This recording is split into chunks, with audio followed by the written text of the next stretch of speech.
SPMP サイドストーリーくんねちぷ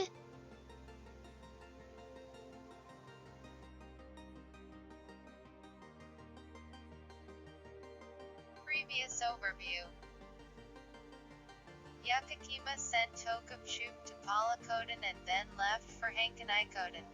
On the way, he saw Susa and followed him, but what he saw when he arrived was a surprising sight.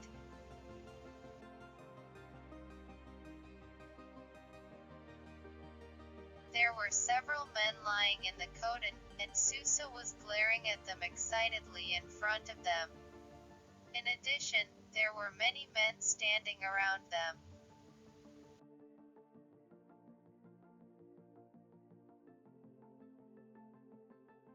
The men around him were looking at Susa with frightened expressions, and when they looked closely, they looked like they were Wajan. Yakakima, who was watching the large crowd gathered, noticed something.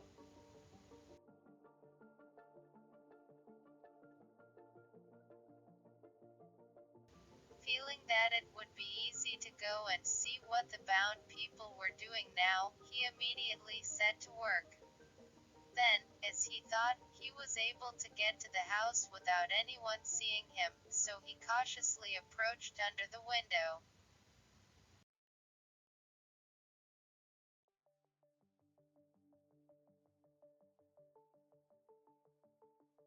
When he got under the window, he looked carefully inside, but there was no one in the room. So Yakakima decided to go to the house where Tokubchuk and her father were staying.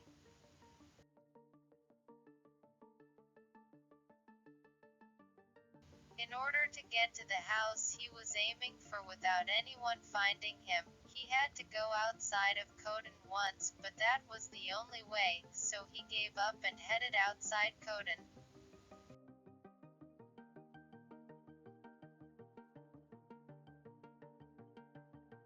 On his way to his destination, he heard Susa's loud voice outside Koden, but Yakakima didn't understand the language of the Wajan, so he felt nothing but fear at the loud voice.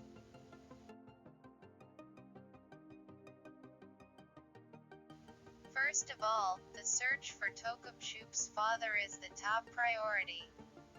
He went to the destination house, paying attention to his surroundings, but even here there was no sign of people around, so he quickly moved to the front of the house.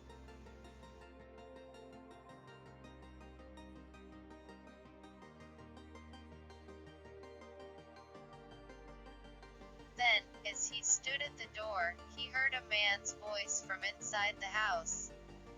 The voice coming from inside the house sounded familiar, so he ventured to open the door and saw two men sitting on the floor.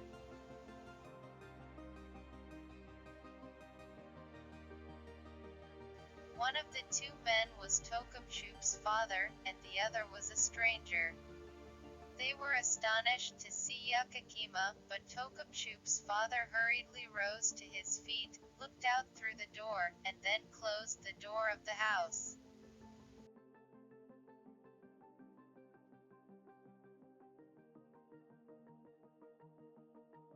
Tokubchuk's father turned around after closing the door and asked Yakakima what had happened to his daughter, and seemed relieved to know that his daughter had returned safely to Palakoden home.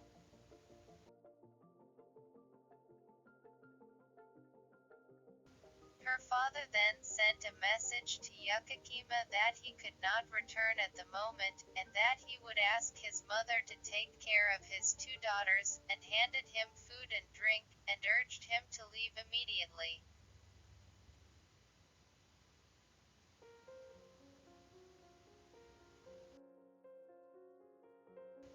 There was a sense of urgency in the way her father spoke, and Yakakima, who felt that the situation was abnormal, immediately left the room and looked at Susa again before leaving for Palakoden.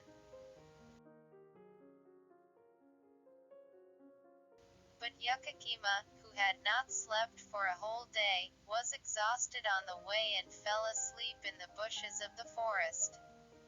When he woke up, it was dimly lit and he couldn't tell if it was morning or evening.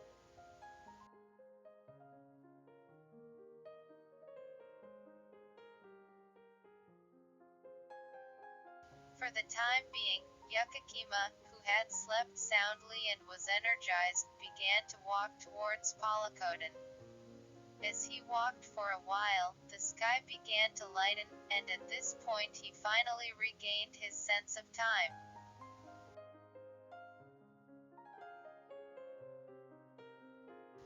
Then, as he walked for a while, he saw several men and women walking towards him from the front, and when he looked closely, he saw Tokopchup's mother among them.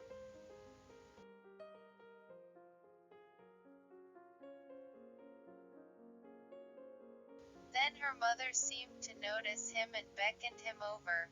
When he went to her mother, she smiled and hugged Yukakima's shoulder, saying that it was good to see you.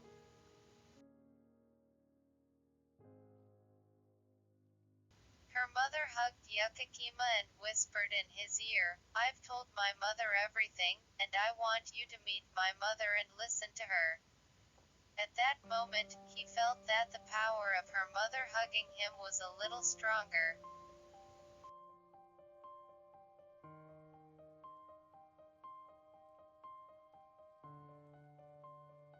Then her mother stepped away from him, and said, "Please defend Tokopshu," and after smiling a little sadly, she began to walk towards Hankanaikoden.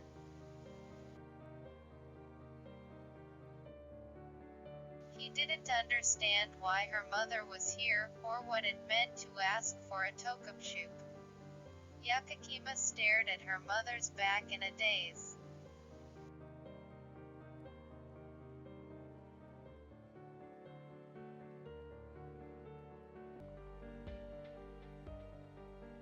Today's story ends. The continuation of the story will be updated tomorrow. Please look forward to.